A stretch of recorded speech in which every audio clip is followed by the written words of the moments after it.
how comfortable are you when you're still in the moment and you don't know what the outcome is? Confidence isn't something I can tell you how to have. Confidence is something you get by doing the thing that you have no confidence in. Why are we so embarrassed to talk about our reality? Why are we so embarrassed to say I'm starting from zero? Why are we so embarrassed to talk about things before we're ready? And when I look back, I don't even recognize the woman that I was when I was kind of at the peak of that, because I was just living in stress. And that's my now North Star. How can I inspire female founders to use their voice? That's the number one question I always get asked. How did you get so confident? I got confident by just doing the thing I was crap at over and over and over until I got confident. You're about to meet Amelia Sordell. Amelia is a personal branding icon. She's a best-selling author, she's a keynote speaker, and she is also a personal branding consultant. Amelia's going to share why she took the decision to walk away from an agency that had brought her in over £4 million worth of revenue, why failure is such an important part of the content that she is creating today and talking about those apparent failures, and why she is consciously no longer working with male founders who are incredibly successful, and what her mission is instead, and exactly what she's building towards. Welcome to Don't Work Harder, the business show brought to you by Atomic, and I'm your host, Suman Randhawa. This is the show where we teach you how you can take huge leaps in your business, not just by working harder, but by working braver. Amelia, welcome. So lovely to have you here. Thanks for having me. I'm excited to be here. Well, I feel like we've got a bit of a personal branding icon today, and I really want to get under the skin of some big things that have been happening in the business for you. So Clout was launched in 2020. Yes. Yeah? Yeah. 7-figure really quickly, multi-7-figure, really not that far afterwards. Yet at the end of last year, there was a really significant piece of content that you put out, and you were basically said, I'm pulling the brakes on and I'm learning to undo everything I've been doing over the last few years.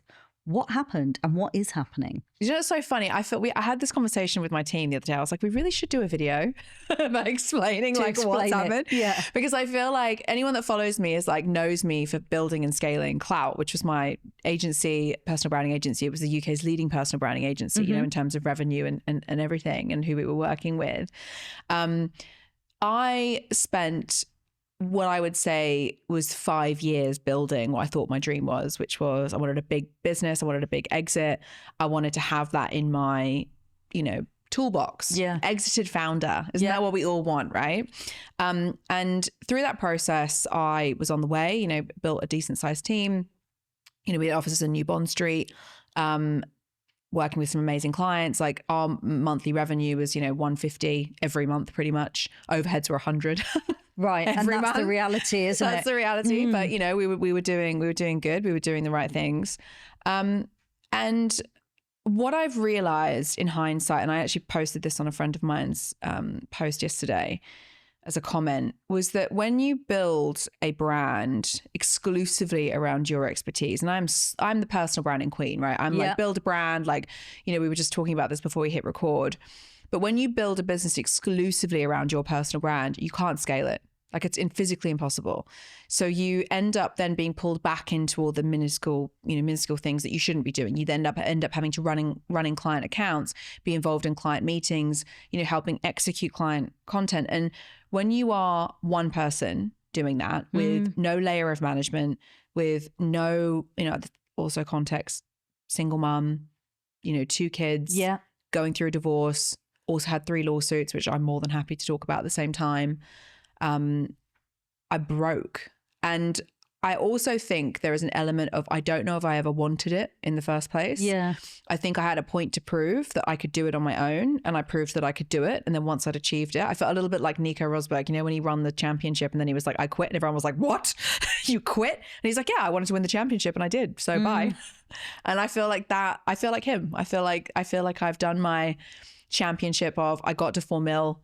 We did a really good job, and I don't want to do it anymore because I can't scale it to where I would need to scale it for me to be able to step away from the business and actually enjoy my life, which is what every founder wants, right? Yeah. So yeah. Was there, there's so much to unpack in this. And I think firstly, the honesty around when you are the brand, scaling it becomes really challenging. And I remember asking you this before we, before we met today. I said, oh, one of the things I'd love to ask you about is how do you teach your clients to feel as comfortable with your team as they are with you? And you said, well, therein lies the challenge. So as you were doing all of this, you were building, obviously, 250,000 followers over on LinkedIn, 70,000 at time recording on Instagram. It will probably be up by next week again. What was that moment then? Because surely like everything was just feeling like it was going up, up, up, growing bigger and bigger. What was the moment when you were like, I don't want to do this anymore? Do you know what it is? I feel like you can always pinpoint a moment, like, which is why people ask those questions, right? Whether it's someone who has had a really big success or a really big failure, which, by the way, I don't see my business as a failure. I think it was a very successful business and I just decided not to do it anymore. But whatever it is, everyone goes, so what was the moment? And it's actually, you can probably say, well, actually, that was the moment I broke. And I remember being on holiday with my family. My parents live in Italy, so we go and spend a couple of weeks with them in the summer with the kids, because otherwise they don't get to spend a huge amount of time with them. And my dad was playing with my daughter in the pool, and I was on my like 5th video call of the day on my birthday. I'd already had to fire someone that day on my birthday because my team couldn't handle it, me not being there. And I just thought, what am I doing? Like, what am I actually doing with my life? Like, is this really what I want? But when I look back in hindsight, it wasn't just that moment. It was the every moment up until that point of like the meetings I was pulled back into, the conversations I was having that I didn't need to have. It was it was all these tiny death by 1,000 cuts that actually was my body screaming that like, this isn't what you want. This is not intrinsically just designed for you. And that's why it feels so hard. I think it's very, very difficult when you're a business owner to scale a business, period. It's even more difficult as a business owner to scale a business when everyone wants to work with you. Yeah. And so I think there's a huge lesson there. This is what I do now, as a consultant. We go and work with really amazing brands to build brand strategies that are absolutely centered around people, but it's not just the founder. It is transcended across the entire business because, the reason why Gymshark, the Go Agency, Tala, to use some probably bigger options, Salesforce, et cetera, have managed to scale personal branding as a marketing strategy is because it's not just the founder that does it. And like at that moment then, when you knew, right, there is a different trajectory here, I want to go in a different direction. One of the things I read that you had said was I needed to reinvent, unlearn, unscale. What are the actions then that you had to take at that point? So you decided it was your birthday and you had just been like, this isn't the way that I want to live anymore. What did that practically mean? What were the changes you needed to make then as soon as you got back? This episode is brought to you by Vidnary. Now, Vidnary is your all-in-one video tool which is designed to help make business videos feel so much easier. If you're anything like me, trying to come up with an idea, script it, edit it, and then publish a video can be so time-consuming. No more. With Vidnary, it's an all-in-one built-in platform where you can do all of those things, including using their built-in AI, all without an expensive or time-consuming video production setup. And they're live now. Just head to www.vidnary.com to find out more. It was your birthday and you had just been like, this isn't the way that I want to live anymore. What did that practically mean? What were the changes you needed to make then as soon as you got back? Well, I feel like when I reached that point, I think a lot of my team had also reached that point. Okay. So it was quite easy for me because I just then didn't replace people who'd left or we made a few redundancies. So it wasn't so like the day after my birthday, I was like, right, these are the things I'm going to do. It was a very gradual process that took about 18 months, to be honest, of people leaving. I didn't replace them. Clients, coming to the end of their contract and taking things in-house, didn't replace them, taking on more sort of consultancy jobs rather than retainer jobs, which then sort of made our agency model diminish in terms of like the need for such a large team. Yeah. So it wasn't a practical step-by-step process. It was a gradual, which is why I use the kind of the term unscaling, which I don't know anyone's ever spoken about that before publicly. All we hear is how to scale, how to execute, how to this. I'm like, well, but if it's not working, you need to learn how to undo all of those things to be able to rebuild. And there are probably loads of things I would have done differently. I think I voice noted my social media manager earlier, and I was like, we need to do a video about how being a business owner brings out all the unhealed parts of you. Like it brings out all of the trauma that you've got as a child. It brings out all the things that you are not the best at in yourself, not just as a skill and as knowledge, but as a human. It brings out the worst in you, and you need to be aware of those things in order to overcome them. So at that time, I was probably not a great manager. I know I wasn't a great manager. I was someone who was like, execute, catch up or don't.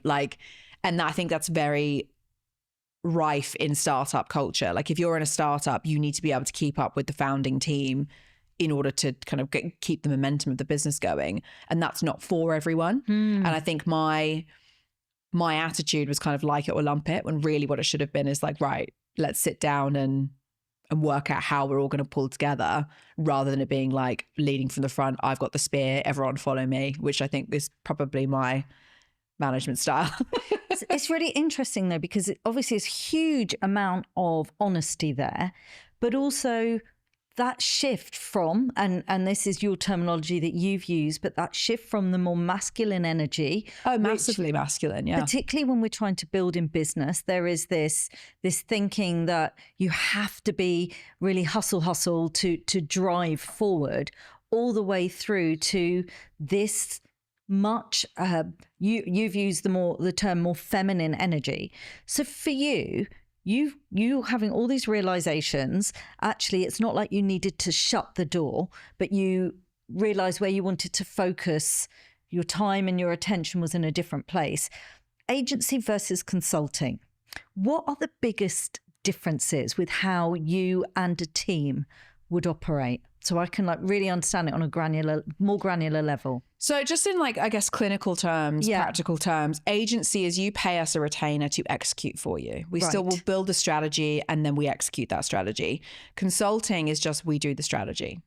And I'll wrangle your team or I'll wrangle in, other people from outside sources to execute that strategy, but there is zero execution involved. So they deliver themselves. Yeah. And I actually think as again, someone who ran the UK's leading personal branding agency, in-house execution is absolutely the best way to do it.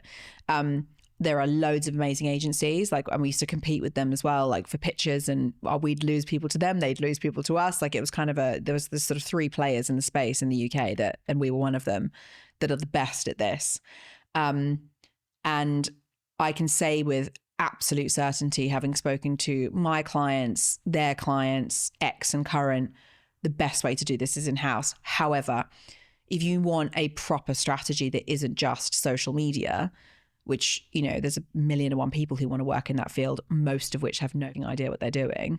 You need someone who knows what they're doing. And that is why I'm able to do what I'm doing now, right? There is no one in our space that has a personal brand as big as mine. There is no one in our space who's been able to monetize their personal brand to the level that I've managed to monetize it to on the agency side. So if you're going to work with, many of our clients said to us, the reason we came to you, because you have done it. Because you're not just a behind the scenes person who is building a business to execute something. You've done it, and now you're scaling out that knowledge through an agency. And we were very good at it. We got our clients, 1 billion plus views organically on social media, which is pretty spectacular. But yeah, the difference I think is execution and strategy versus strategy alone. And, the results that we're getting for our clients on the strategy alone. And when I say, I don't mean clout, I mean my current team in my Amelia Sordell consulting arm are amazing. So with the new business. Yeah. So there's lots of new businesses. I'm so excited to talk about them all. Okay. So that's what I was going to say. So what is the future trajectory now? What are you wanting to build moving forwards? So there's a big part that's kind of missing from this story in my burnout era, if you like, where Okay. I was, you kind of touched on it earlier, which is like I was in my very masculine energy. Yeah. And people will listen to this and be like, woo woo, great, good for you. Scroll, listen to the next episode.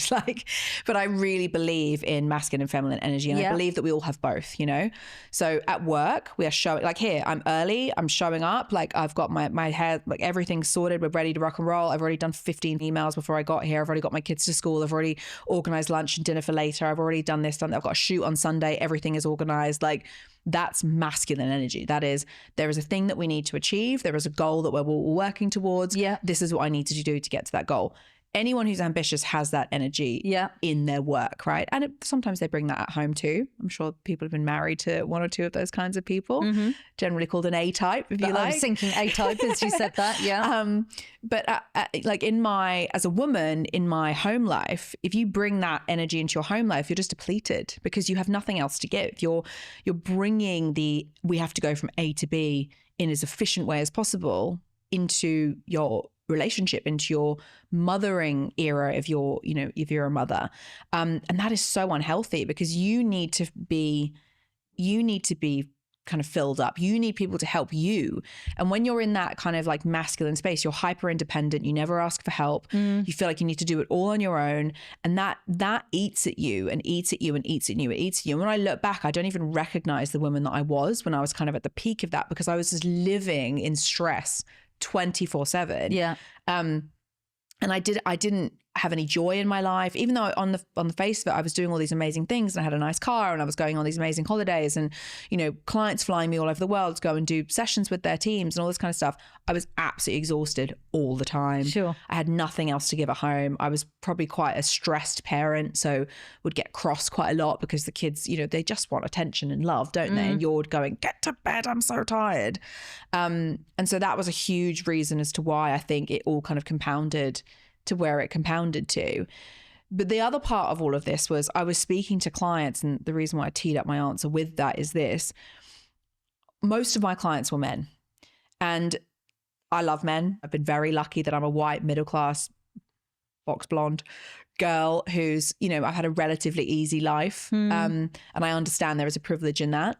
But I would work with all of these guys who are really successful, really ambitious. We get great results from them, but they have a full-time, team at home, basically supporting their wives who are fortunate enough to have the choice to stay from home if they wanted to. Many of them work too, but they had a choice. Yeah. And so of course they can just walk in and go, right, this is how we're, dealing with this. And the more I looked into it, the more I found that there are so many male voices online. Like when we think about personal branding, particularly in the UK and in business, it's all male voices. There are very few women who are vocal on social media. And I've kind of gone through this journey of kind of, to come back to my original point of being in this masculine space of like, I haven't had a leg up. Like, I'm working really hard. Like if you want to be extraordinary, you need to build, to work in an extraordinary way. And I still believe all of those things, to into a place of like, well, instead of me saying, come on, hurry up, why don't I encourage other women to do what I've done and use their voice and acknowledge that we have all of these other things that we have to deal with, but that shouldn't stop you from using your voice and, stop seeking perfection and stop feeling like you have to be ready. I'm sitting here talking about the fact I blew up my entire life last year and I've got zero embarrassment about it because it's the reality. Like, why are we so embarrassed to talk about our reality? Why are we so embarrassed to say I'm starting from zero? Why are we so embarrassed to talk about things before we're ready? Like all of these people who are out there who are mediocre business owners, mediocre people, a lot of them. And I've met some amazing, amazing people, but I've also met some really shitty people in this industry who've got loads of followers, and they are very average human beings. If they can build these enormous businesses off the back of just posting some stuff online, why not you? And that's my now North Star. It's not, how can I make all of these rich founders richer? It's how can I inspire female founders to use their voice to gain a competitive advantage? Because the biggest reason that we get less than 2% of funding, the biggest reason why 80% of young people cannot name a single female founder is because we don't use our voice. So that is my North Star now, is let's stop making, money from the people who already have it and let's inspire and teach and provide the education for the people who don't and need that inspiration and can see what's possible from someone who started their, agency in their kitchen. So I've got a question to ask you. So you're obviously seen as already very successful at what you teach. Yeah. So we've seen you do it for yourself. Is it easier for you to show a level of vulnerability than for a female founder who's still trying to climb up? And if that is the case, then how would we or the others position it differently? I think it's easier for me because I've done it. Okay. Like like not as an outward facing thing, as like I've done it. So I know when I post a piece of content about how I shut down my business last year that I'm not going to die. And so there is a confidence level in that, right? Whereas if I'd done that 6 years ago, I would have crumbled. There's no way I would have shared this 6 years ago because I hadn't done it. I hadn't gone through the feels of let me share something vulnerable and see what happens, right? So I know the triggers I can pull right now. I'm very confident in what I have to say.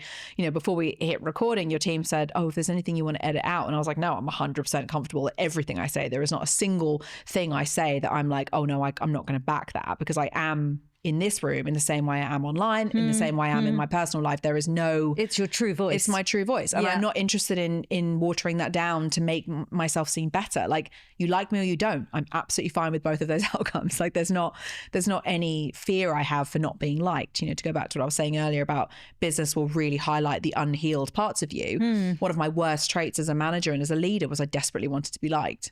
I wanted my team to like me. Your team don't need to like you. They need to respect you, and they need to believe in the vision that you're going on. And you need to lead them. You need to give them direction and give them KPIs and give them performance reviews and give them all of those things, not help them like you. Like, that's not what this game is about. It's a conditional relationship.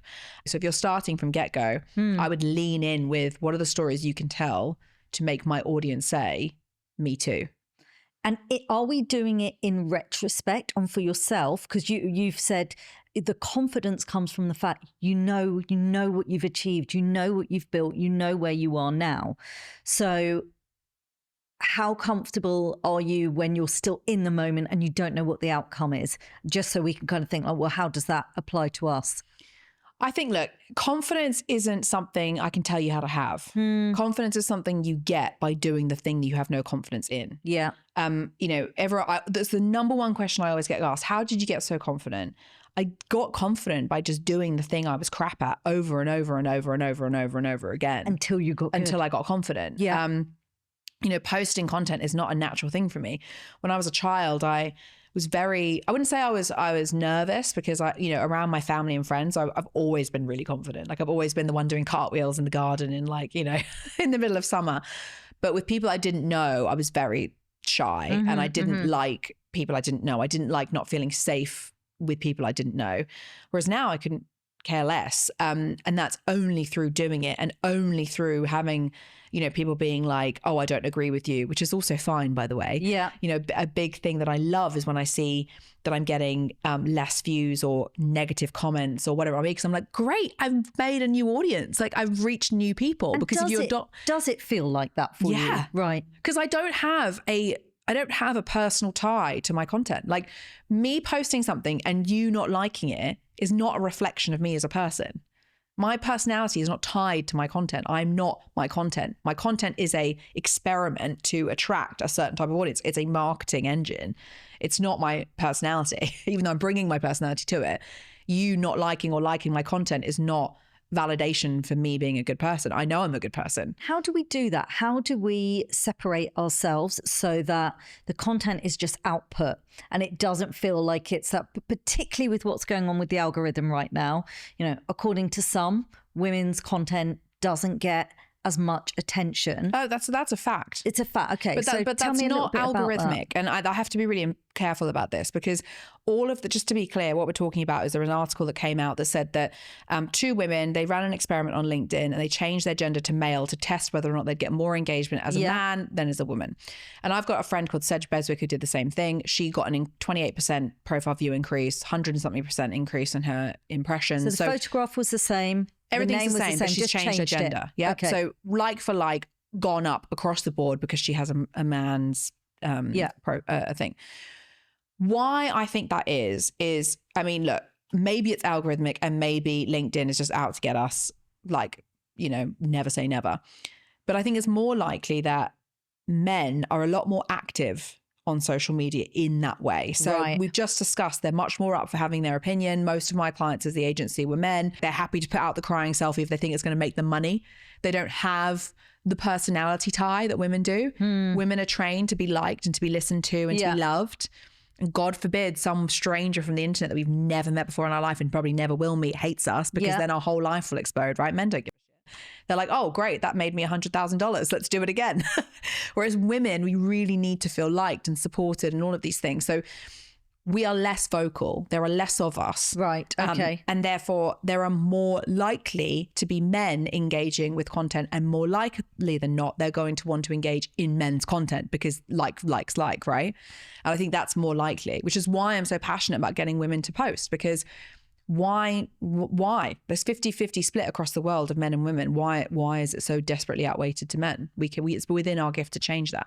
So what are the things that you do to help separate the emotion from content that we could be replicating or trying to do for ourselves, so that we're not sat there thinking, that piece of content didn't do very well? Well, first of all, you need to completely separate your personal social media from your I'm a personal brand social media. Okay. I only have one social media channel for each of my channels, and it's Amelia Sordell, and that's it. Please go and follow me. #personal branding. Yeah. And the only one in the world. And the only one in the world, apparently. So I don't have personal social media, because to me, personal social media is my job. Right. I don't have a personal page where my family and friends can see pictures of my kids. Like, call me, like, let's go for dinner. Yeah. I don't need to be posting about it. So separate it completely. Like, this is not your social media. This is now your company's shop window. Yeah. And also just be okay with whatever that outcome is. Like, if you say that you're going to build, you know, a $20 million revenue business, $100 million revenue business, $100 million valuation business, whatever it might be, you are now part of that journey and you are part of that marketing engine. So if you're going to bring your unhealed trauma from childhood of wanting to be desperately liked by everyone and not be bullied by the mean girls at school to your marketing strategy, you're going to lose. Like, you need to have the confidence in your business of a mediocre, $1 billion business. There are plenty of, right? A mediocre business owner, and just go into it with that and just think, right, my personal brand, my founder brand is this lead gen tool for at least the beginning of my business, right? Particularly when you're going out to get investment, they're investing in the founder. They're not investing necessarily in the idea, right? And we can see that time and time again. If you can separate that and see it as, this is a marketing asset for my business, not a source of validation for my personality, you're going to be much more likely to run experiments. You're going to be much more likely to stick your face in the phone and just go for it. You're going to be much more likely to listen to your social media manager who's saying, we need to tell that story. We need to tell that story. And you go, you know what? Fine. Let's go, because it's going to get us to that next level. If you don't do that and you sit in there, but what about if, like, my friends don't like my content, and what if they judge me for it? Then you will always play small. And you're more than welcome to do that. Like, this is where my, like, masculine bit comes out. They give you the pep talk you didn't ask for. You're more than welcome to do that. But just know you will always stay in that spot. You will always stay in that spot. Yeah. And I think it's brilliant advice, because as I was going through your content in prep for this, sat in the car with the gold patches under the eye, and I was like, I love an eye patch. I was like, I wish I looked like that, sat in the car with no makeup on. And I have to say, but you do walk the walk, because you can see you are just creating content when it is the right moment for you to give your message, rather than where, let's be honest, many of us fall in is, it needs to be a day. I'm going to speak for myself. My best performing content is makeup free, in my car, just on the school run. Like, whenever I do setup stuff, it never does as well. I was going to say, and then here I am waiting for a hair wash day when the light is right and I've got full makeup on. Yet you're saying the content that does really well. So with that then, okay, so that's about how you have really embodied what you teach women about personal branding. Obviously, you have built an incredibly successful business, and now you're continuing it with the consulting model. So you've got your podcast, you do your free weekly live on a Wednesday. Do you still do show. that? Yeah, every Wednesday. I'm going to attend that. So please do. Talk to me about that. And is that something that you had before, or is this new now with the consulting?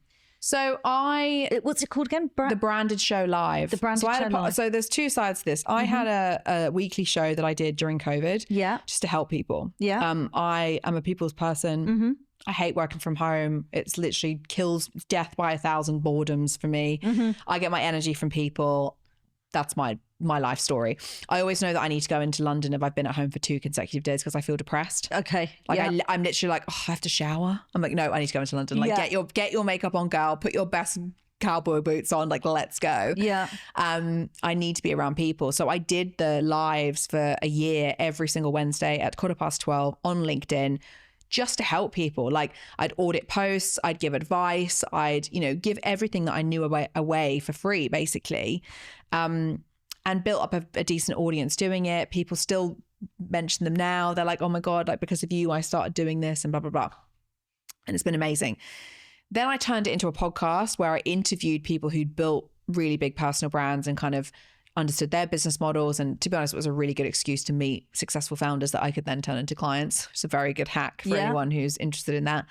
And the evolution of that was I kind of, for the same reasons why I didn't want to do clout anymore, only speaking to people who'd made it was kind of boring because all of their stories were similar. Okay. And that's not to poo-poo anyone. The guests that we had on were amazing. Like, a lot of them are still my friends. We've got some of them coming back on the new podcast coming out, which is awesome. But I wanted to hear from people who we don't hear from, coming back to my whole North Star of like, let's hear more female voices, which is why we've started the podcast, which we can talk about in a minute. But the Branded Show is an evolution of that podcast. So the podcast was called Branded by Amelia Sordell. The live is called The Branded Show Live. And through that, it's basically a show. It's not really a live. It's set up like a show. So we have 3 segments. Segment number 1 is my rant of the week. People think it's hilarious. Like, they'll come just for that segment because they're like, we love your energy. And I'll be ranting about something ridiculous. And this is on at the moment, it's every Wednesday. Yeah. And what's the platform? So we do it live on Zoom. So if you want to come down, go to ameliasordell.com/live, come and join hundreds of people. They come live.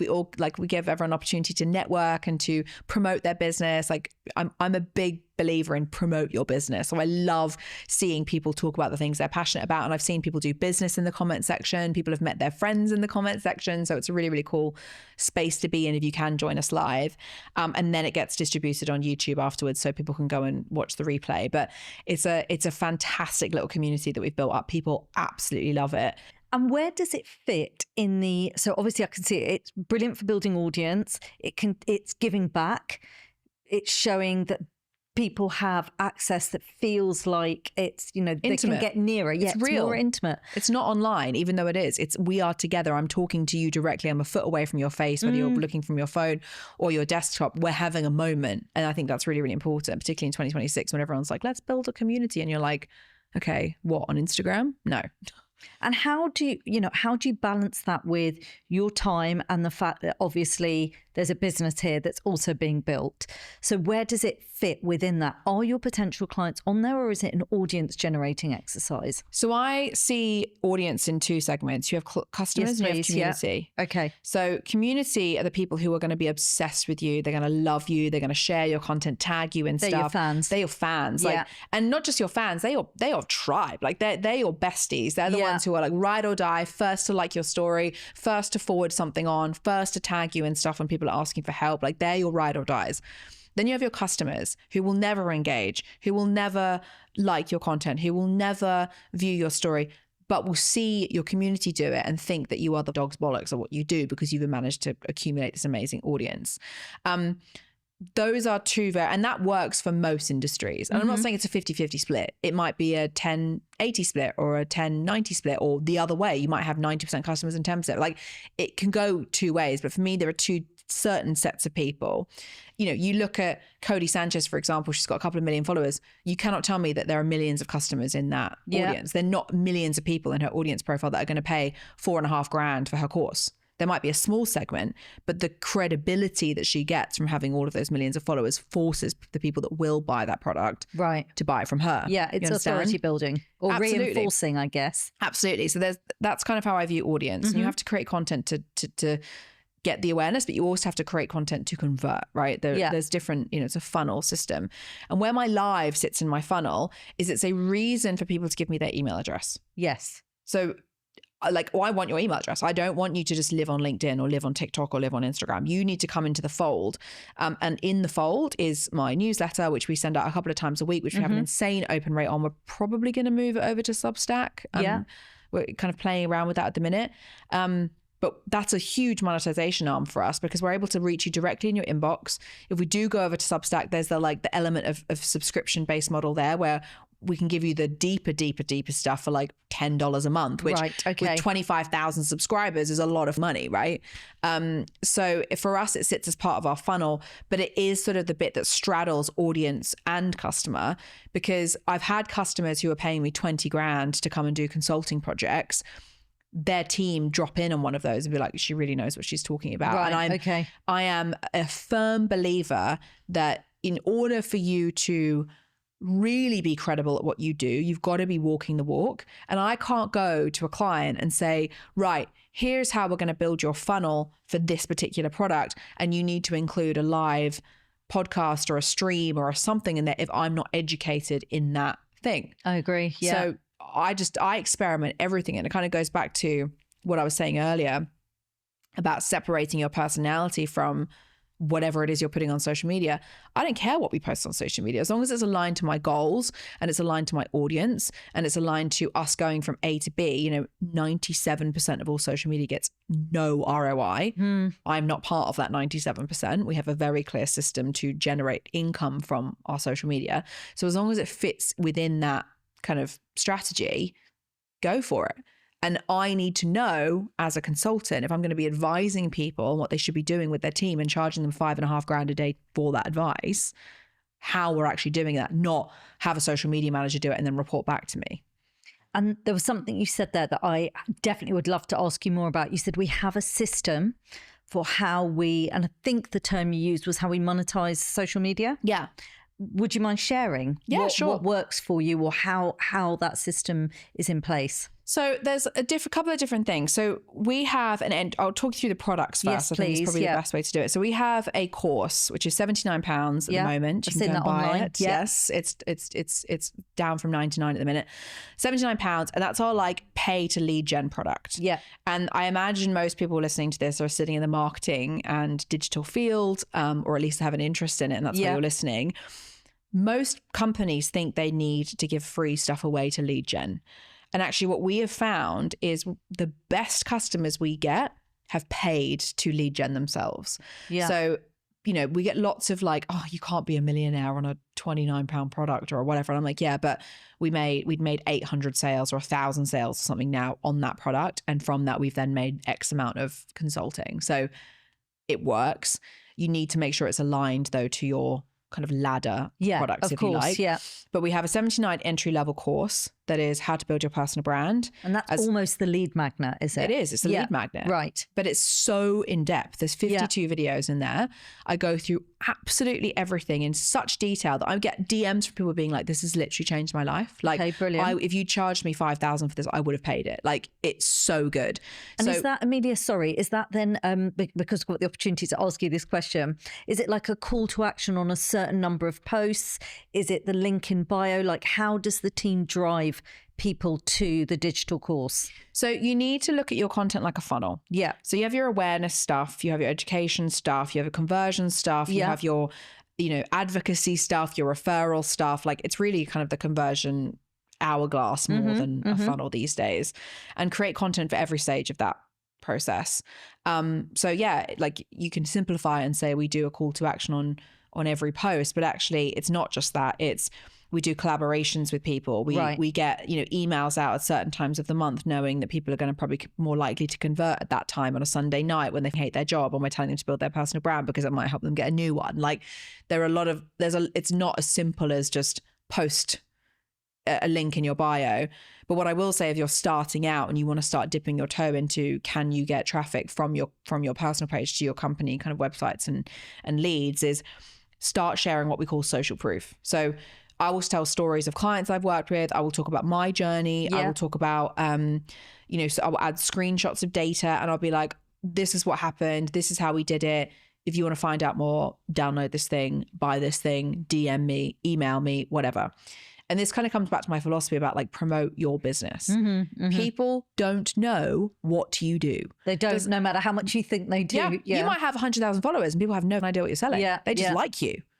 Great. Good for you. Lots of people like you, but who's buying from you? And this is what I was saying again about the customer and community, like community and customer. You might have a massive community and make no money. Like someone came on my live recently, had 45,000 followers and doesn't get any leads. None. I was like, because no one knows what you do.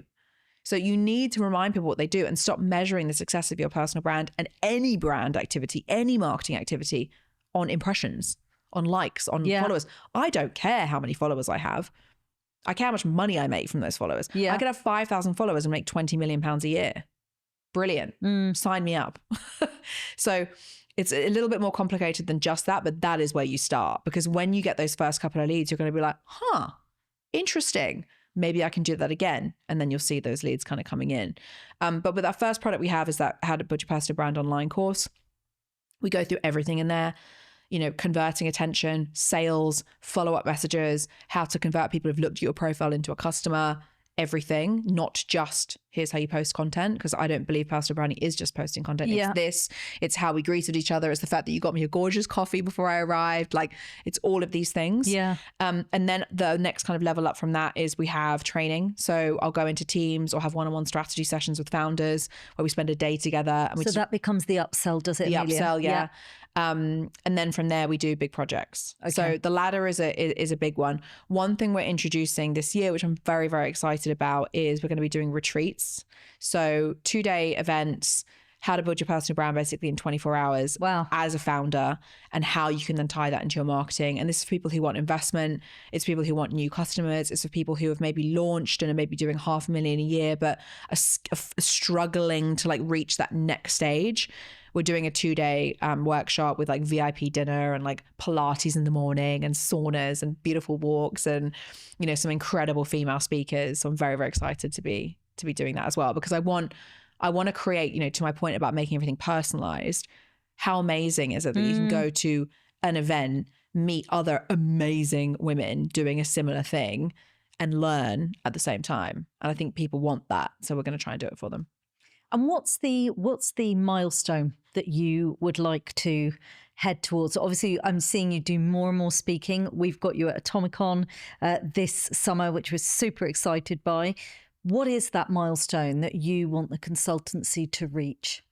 So one thing we haven't really touched on at all is that the consulting for me is like, keep the lights on. Like that is not what I want to be doing for the rest of my life. Okay. I love working with my clients. I'm very, very good at working with my clients. We get insane results for them. And again, I'm a woman sitting here going, I'm good at my job. If you'd asked me that 6 years ago, I'd have gone, well, you know, I could be better. Like I back myself and I want other women to back themselves. So you know, what is my big milestone? We've got a podcast launching in March. We've got some amazing female founder guests coming on. You know, people who've exited, people who have just started, people who have got multi-billion-dollar valuations, one of the richest self-made women in the UK, you know, influencers with 2 million plus followers we've got coming on talking about how they've turned their brands into business and vice versa. And we're interviewing them in my car. We're driving at the same time. So it's like James Corden carpool karaoke style. We're picking them up. We're grabbing a coffee. Brilliant. It's brilliant. We've already got 4 sponsors of the podcast. We're speaking to a couple more at the minute. And that is my first step to my milestone, which is I want to build a media company. Right. Okay. Which creates content with women and for women, which invests in female owned and co-run businesses. Amazing. And that lifts female voices up to be on the same stage as all of the male ones that we've got. And it's not because men are holding us back. Like I don't believe that at all. I do believe though that we as women who've been there, done that, got the t-shirt and have also got lots left to do, it's our moral obligation to make that happen for all of us. So that's my big North Star. Okay. The brand is called Mother, which I'm very excited about. And when is Mother going to be unveiled? March. Probably around the time this comes out. Okay, that is super exciting. Yeah. Mothership. Yeah, it's just mother, full stop. Yeah. Our website's heymother.com. Okay. So the clout name is no longer going to be... Well, it does exist as a business, but I'm not involved in it. Right. So, I see. Okay. So I think a couple of questions I just want to ask you. I really appreciate how you've let me grill you and take all of your expertise and share it with us. Women can have it all, you said, but... And what is the rest of the sentence? You can't have it all at once. Yeah. So talk to me a little bit about how does that play out when you are building a business that is going to be supporting predominantly female founders? I think there needs to be we need to relinquish the tyranny of we have to be everything to everyone. Yeah, at all times. At all times. Yeah. Like you have to be the best mother. You have to be the best partner. You have to be the best founder. You have to be the best podcaster. You have to be the best. We've been trained from a young age, by the way, to be perfect or we are not enough, right? And I was that person. I was that I have to be the best mum, the best thing. And if I don't do that, then I'm not, all of these things. And actually what I've learned, again, through my study of psychology and also just through life experience, when I'm the best business owner and when my career is turning me on, I am not going to be able to give 100% at home because your life is a battery, right? If you're giving 100% at work, how do you have anything left to give at home? Yeah. And equally, there are times when my career doesn't turn me on and I'm getting loads of my energy from home. So therefore I have a lot more to give. So I think just giving yourself the grace to be like, right, I'm in my let's build era. We're going to go for it. That means I'm probably going to miss a school play every now and again. I'm probably going to have wraparound childcare or my nanny support or friends help or whatever it is that your situation is. I'm not going to punish myself for getting groceries delivered on delivery that night because I forgot to do the school shop, like the grocery shop. Just give yourself a bit of grace and know that you're doing the best you can. And sometimes the best you can is giving 100% to one thing and not enough to the other. And one thing I haven't spoken about is to ask you about AI. I remember a few years ago reading a piece where you were saying, what ChatGPT's role should be in helping us create our personal brands with, let's say, specifically how we are online and just speeding up the process. What, obviously, it's like the internet, it's very much part of what we're doing. What's your view on the role of AI in building our personal brands as founders, and how do you use it for yourself? I love AI. I think it's great. Yeah. I use it every day. Yeah. In fact, on the way here, for the last couple of days, we've been building a research GPT to help me do the research for my guests that are coming on my podcast. So we've built a research GPT that gives me, like, we've got specific prompts that we built into it. But for example, it will give me like the top 10 clips of a specific theme of that guest that I want to know about. So we've got a guest coming on who closed their business last year and she's done a few podcasts on it, but there are a couple of really niche comments that she's made on TikTok and on, comments she's left on other people's stuff that my GPT has pulled out that she's never spoken about on a podcast before. So when we have that interview, I'm going to go, I saw a TikTok that you commented on where you said this. Tell me about it. I couldn't find that if I hadn't used AI, because I would have had to spend years going through all of her activity. Like, I don't even know if I'd be able to have found that had I not found the video, right? And how would I have found the video in searching for her opinions on stuff? So for that kind of stuff, it's brilliant. And it can really bring all of the information that you need into one place, provided you know how to use it properly. And I have to stress, provided you know how to use it properly. Absolutely. I update my GPTs weekly. So I've got one for my newsletter, I've got one for my LinkedIn content, I've got one for my TikTok scripts, I've got one for all of that, but I update them weekly based on things that have happened with the content that I've made from it previously, based on the ever evolving, business model that we've got, based on etc. So I update them all the time. What I don't use it for is being me. Like, I'm not going to outsource my personality to a ChatGPT. I've met people very recently who've got very big brands who only have opinions that they seem to have got from ChatGPT that I guess they feel are safe. And so when you meet them, you don't actually feel like you meet them, because there is this mask of like, these are the approved messages that I'm going to share.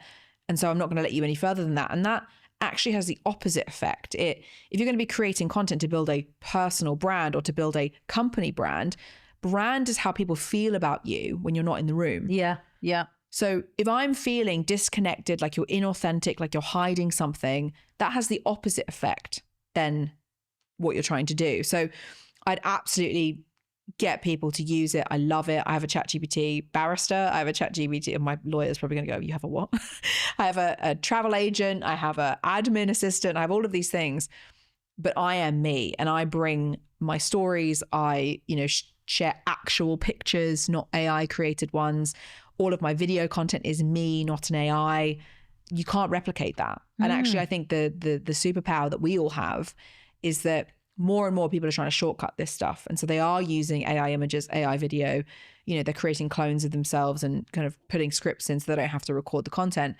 That means that everyone is using the same tools, they're using the same information, they're using the same everything, which is brilliant for people who don't want to do that, because you automatically have the upper hand because you are different by default. So lean into your difference. It's ironic that we spend our whole lives trying to fit in when actually the thing that we admire most in other people and the thing that we get the most reward out of financially and emotionally is just being ourselves. And that's it, isn't it? When we look back and we think about people we've met, what is it that you remember? You remember something that is generally a little bit different or which is specific to them. It doesn't feel like it's a copy and paste of everything else. What are the key roles that are supporting you now in your team?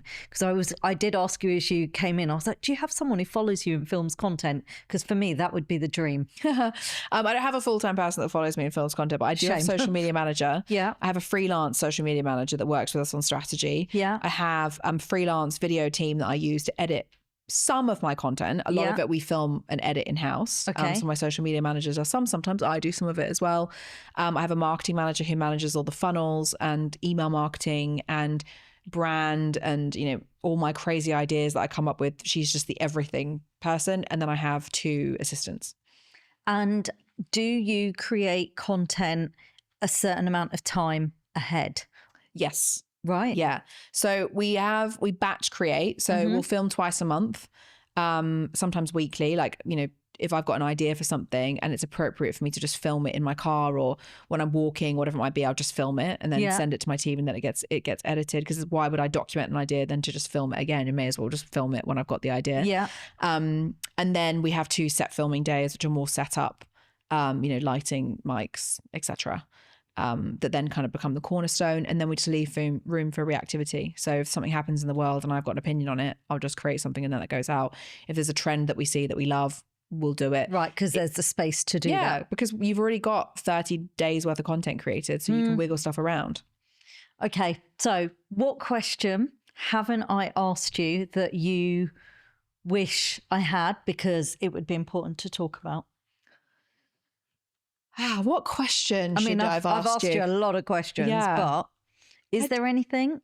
I think we've covered a lot of ground. I think I can't hammer home enough the importance of any women listening to this of using their voice. I think that's my big North Star, and it's something I'm really passionate about. And you'd be surprised how much, or maybe you wouldn't be surprised how much resistance I've had to that messaging with even brands that I'm working with or want to work with.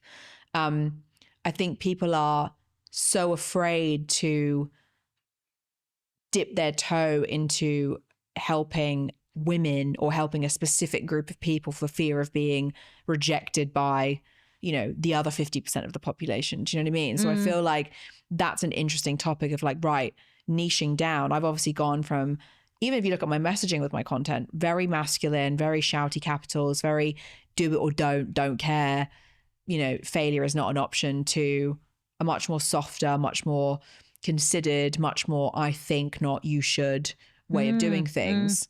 And I've lost probably business doing that, but I've gained so much more business from doing that and so much more opportunity doing that, because I'm now really aligned to what I'm doing and what I want to be doing. And I suppose that's probably the thing that I think is probably the unanswered question, is like, what should you do if you don't feel aligned to what you're doing currently? Because, you can quit your job, build a business, think it's your dream job, and then realize it's not, right? And I'm a living testament to that. Absolutely. Thank you so much, Amelia. I would love to take all of this kind of expertise to do something that we do as a little bit of tradition at the end. So we do something called the atomic clock. So we've got 60 seconds. I'm going to ask you a question that's come up as a theme when I've let people know that you're coming in. So got 60 seconds. You ready for this? Mm-hmm. Yeah. I'll ask you the question, and then I would love to hear your thoughts or your knowledge or your expertise on this. So let me tell you what the question is. What should a founder invest in the most or first if they really want to shift to having a more powerful personal brand online? Right. So I would go video first, because video first means that you can create every other piece of content from that video. A lot of people run away from video because they find it scary. Mm-hmm. Leaning into video means you're automatically different. So get a team member, hire a videography team, whatever it is that you need to do. Create a list of 20 questions, 20 stories that are going to resonate most with the people you're trying to attract. Yeah.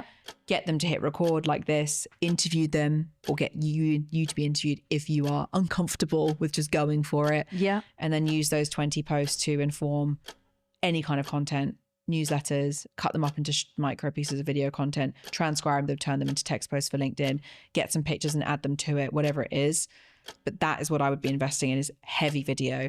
And once you get comfortable with that video, you then go into long form, which for me is what 2026 is all about, long form content. And I'm going to ask you a quick sub question on this. Do you create different types of content for the different platforms? We do, but it all comes back from the one thing. Okay. So I'll record a video that then gets transcribed and put into a text post on LinkedIn. If that does well, it then gets turned into a carousel and goes back on Instagram. If that does well, then we then redo it for TikTok.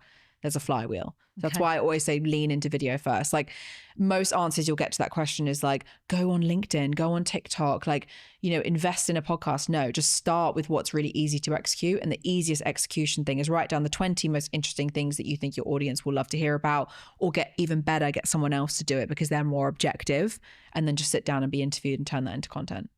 Amazing. Thank you for the masterclass. I'm going to ask you one final question and then allow you to drink your coffee, my question is, what are you currently reading, watching, and listening to right now that we might be able to take some inspiration from? It doesn't have to be business related.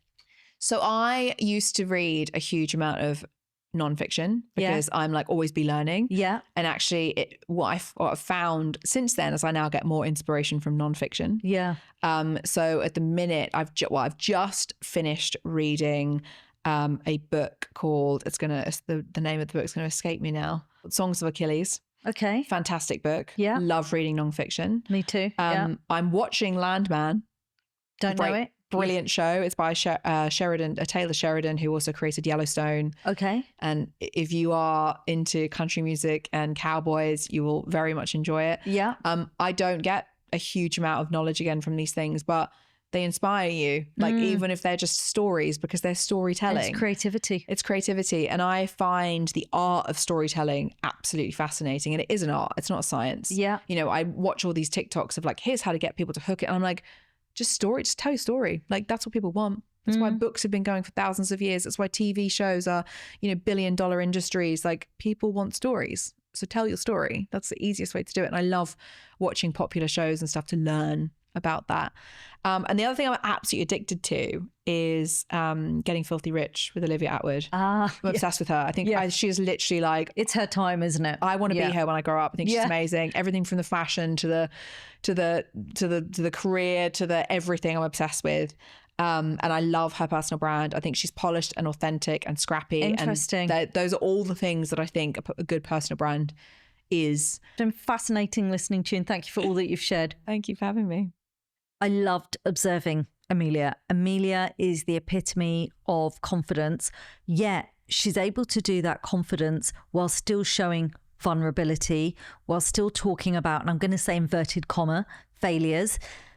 But to be able to walk away from a business that has built that amount of money, but yet have such a strong vision of what she is working towards, does take a huge amount of inner confidence. And the thing, and I don't know if you could see it while I was speaking to her, but the piece that I was very interested in hearing more on is how she emotionally disconnects from the content that is being putting out there online, but also how she separates her audience almost into segments. So there's those that are going to become your tribe. They're your biggest fans. They're your people that are showing up online that help you build your personal reputation. And then how that's a springboard for the clients and the customers that are going to be working with you. So yeah, I think there is a reason why Amelia has built what she has online. And there were so many takeaways from that for all of us. You know, yes, as female founders, which is absolutely her mission, but even for someone who is not a female founder, but who is interested in building their personal reputation online and understanding what that bridge is between showing up online and monetizing your business. Thanks so much for listening to Don't Work Harder. If you enjoyed the episode, please subscribe and share. This show has been brought to you by Atomic, the home of epic business growth. Head to our website at atomic.site to hear more about our business programs and epic events.